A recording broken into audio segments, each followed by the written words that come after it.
Hello and welcome back to my vlog. Napaka-special ng episode natin ngayon. Ibabahagi ko ang aking top-selling cake na bumihag sa mga puso at panlasa ng mga cafe na sinuplayan ko. Ang aking dark chocolate cake. Napakasarap nito at kung makikita nyo sa aking mga social media account, makikita nyo doon ang mga feedback ng mga customer ko. Talagang delighted sila.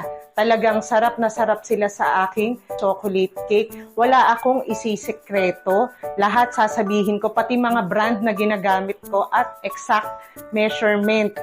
Napakabilis lang nito. Ito ay isang foolproof recipe. Ibig sabihin, madaling sundan, step by step ay kayang-kaya nyo to. At simple lang din ang mga ingredients na gagamitin natin na kung talagang nagbe-bake ka, hindi mawawala ng mga yan sa inyong pantry. Kaya naman ngayon, sisimulan na agad natin. Okay, meron ako ditong boiling water. Mag-measure tayo ng 235 grams.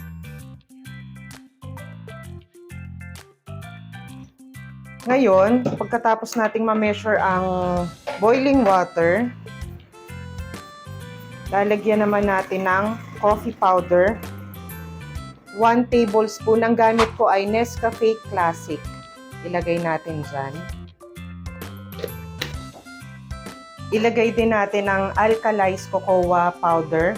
Unsweetened yan, syempre. Ang brand na gamit ko pagka pangbenta sa mga cafe ay Bensdorf. Lagay natin.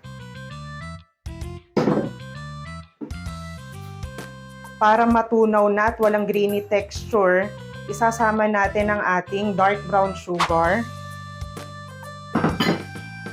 at ang ating granulated sugar.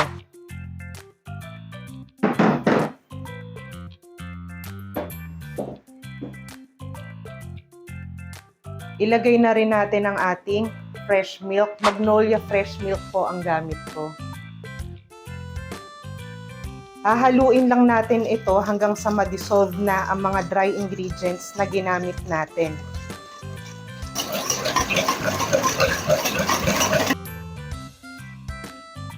I promise, matutuwa kayo dito sa lasa na ito. Napakasarap. Okay. Ngayong na-dissolve na ang mga dry ingredients na ilagay natin, hayaan muna natin na mag-rest ng 20 minutes para mas ma-infuse ang flavor. Ngayon, meron ako ditong 125 grams ng all-purpose cream. Lalagyan natin ng white vinegar. Ang white vinegar, meron niyang chemical reaction, nagkakaroon ng carbon dioxide na tumutulong para mag-rise ang ating cake. Pero konti lang ang gagamitin natin dito. 2 teaspoon lang. Tapos, ang ginagawa rin ng suka ay ine-enhance niya ang chocolate flavor at tinetenderize ang gluten. So, mas tender ang crumb ng ating cake. At isa pang naiitulong nito, nakakatulong to ma-retain ang moisture, lalo na sa mga ganitong recipe na merong kokwa. Yan ay ma-absorb ng moisture. So, lalagyan natin, malaking tulong ito. 2 teaspoon lang ng white vinegar. Ilagay natin sa 125 grams na all-purpose cream. Hindi naman po ito malalasahan. At pagka nga na-bake pa ang chocolate cake na may suka, talagang napakasarap. Yan. Then, iset aside lang muna natin. Ngayon naman, magsisip na ako ng ating mga dry ingredients. In another bowl, mag-sift tayo ng ating all-purpose flour.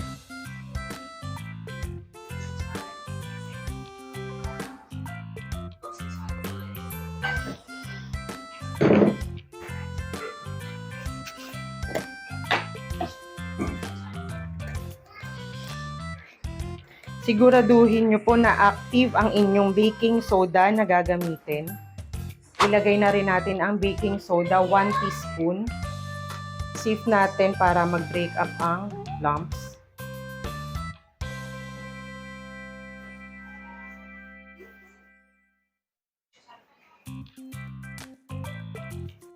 Set aside muna natin.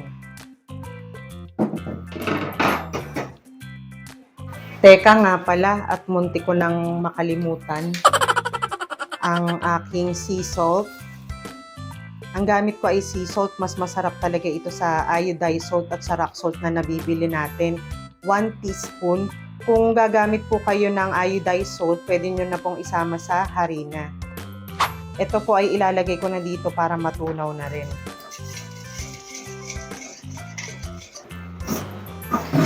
Okay, ngayon nag-cool down ng ating chocolate mixture. Meron ako ditong melted butter, ilalagay ko na. Lahat po ng exact measurement at saka kung ano yung brand na ginamit ko, ilalagay ko po sa list of ingredients. Dito po mismo sa video, paki-screenshot nyo na lang po at mas madaling makita kapag ka dito sa video. Kasi may mga matatanda rin na hindi nila alam pagka nasa description, hindi nila nakikita. Ganon din ang ating vegetable oil.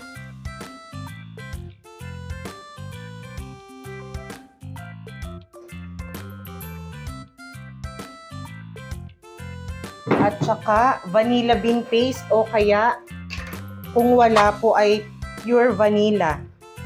1 tablespoon. Ini-enhance nito ang chocolate flavor. Ganon din ang coffee powder. Mas masarap ang chocolate cake kapag meron ng dalawang yan. Vanilla at saka coffee powder.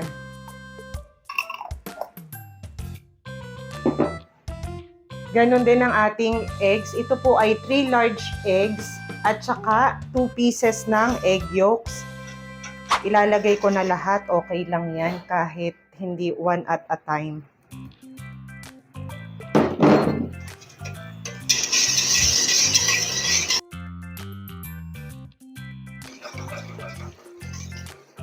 Pagka ganitong well blended na, ilagay na natin ang ating dry ingredients.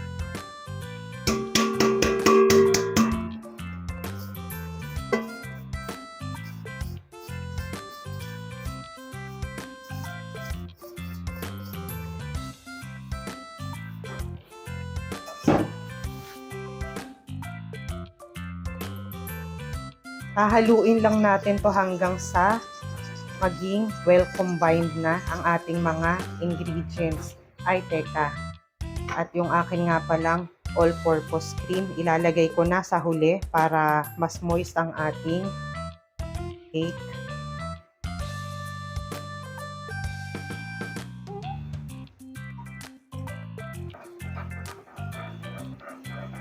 Marami na akong natikman na chocolate cakes sa mga sikat na bake shop, hindi naman sa pag-aano ay ang sakit sa throat.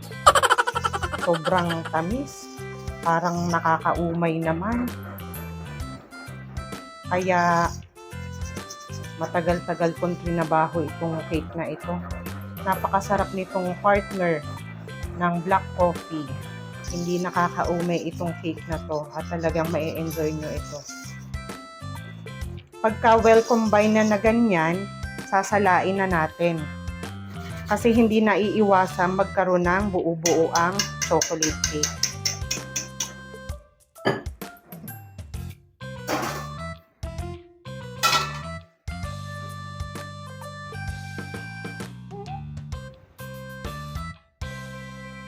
Ganyanin natin sa strainer.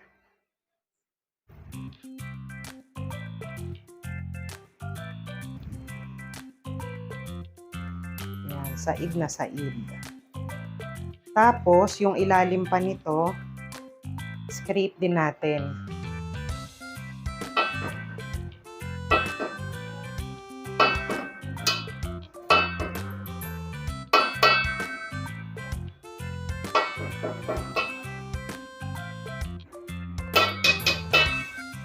And then, haluin pa natin ng konti. para talagang ma-distribute ng maayos bawat ingredients.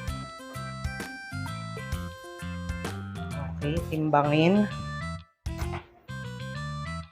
Para paglagay natin sa pan, 2 pan na ang gagamitin para hindi na mag-slice, para maganda yung ibabaw. Kasi pansin nyo sa mga chocolate cake, yung moist nila talagang yung pumupunta sa ibabaw. Kaysa mag-slice pa tayo. Pagkatimbang nyo na ganyan, ililipat naman natin sa ating pan na gagamitin. 9-inch round pan, grease and line ang pinakang bottom niya.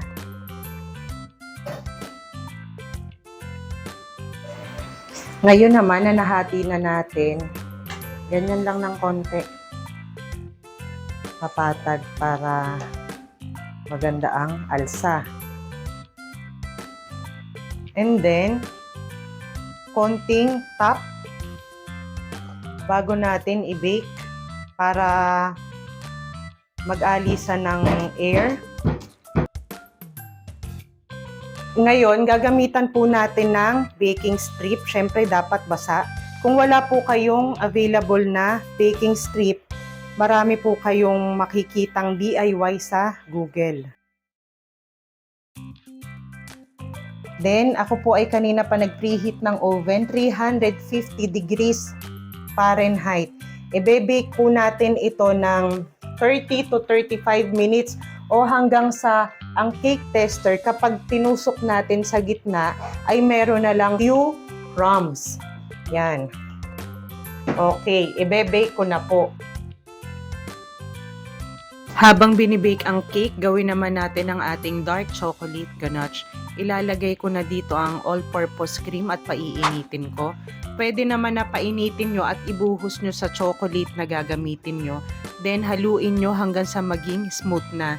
Pero ako gusto ko pinagsasabay ko para mas mabilis mag-melt at sigurado ako na walang buo-buo ang ating ganache. Pero dapat mahinang apoy lang at saka hindi natin kailangan pakuluin. Pagka nag-melt na yung chocolate natin, okay na yun. Dark chocolate nga pala ang gamit ko. Ilalagay ko na ngayon sa all-purpose cream. Haluin lang hanggang sa mag-melt na at maging smooth na ang ating ganache. Pagka ganitong smooth na siya, tandaan hindi po kailangang pakuluin yan. Alisin na sa apoy and then lalagyan po natin ng butter. Pwede pong salted, pwedeng unsalted. Yan. Haluin lang natin hanggang sa mag-melt ang butter. Ililipat ko sa bowl at palalamigin po natin ito hanggang sa maging spreadable na ang ating dark chocolate ganache. Pwede pong ilagay sa chiller. Basta huwag nyo lang patatagalin hanggang sa maging spreadable lang. Okay, ngayon okay na ang ating cake. Makikita nyo yan mamaya, napakaganda ng crumbs niyan. Alisin na natin ang ating baking strip na inilagay. Diyan na natin siya palalamigin sa kanyang pan hanggang sa tuluyan ng lumamig para mas ma-retain pa ang kanyang moisture. Then pagkalamig, ilalagay ko sa chiller bago ko ilagay ang chocolate ganache para hindi masira ang ating cake kasi yan ay malambot. Ito, nilagay ko na muna sa chiller ang ating dark chocolate ganache hanggang sa maging spreadable lang siya. Ganon din ang ating chocolate cake. Yan. Chi-chiller ko yan ng 1 hour. Ngayon, okay na ang ating cake. Malamig na siya. So, madali-dali na itong i-handle. Ganon din, spreadable na ang ating ganache. So, ilalagay na natin sa chocolate cake ito. Yan, ganito po dapat.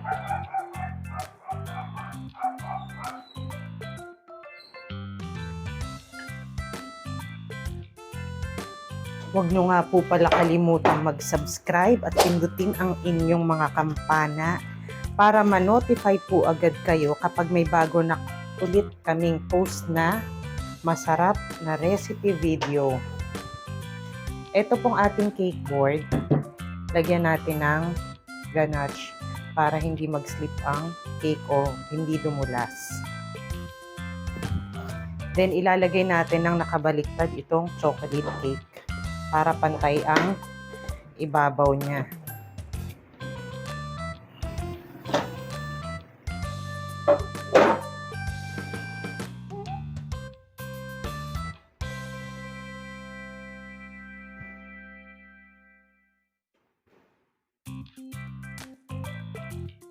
Napakaganda ng ating crumbs. Lagyan na natin.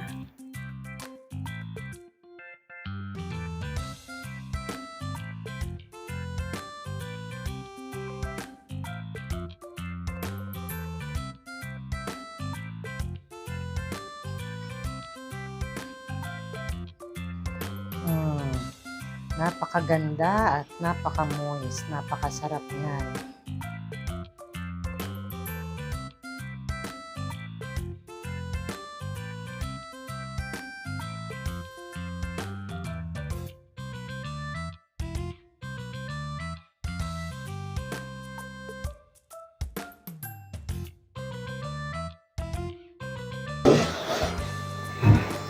Okay. Tikman natin kung walang nabago sa lasa. Nak, dito ka.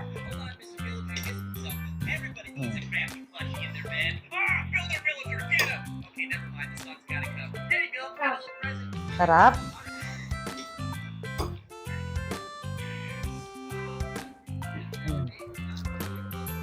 Number 1 talaga to. Number 1 sa puso ko to. Ako.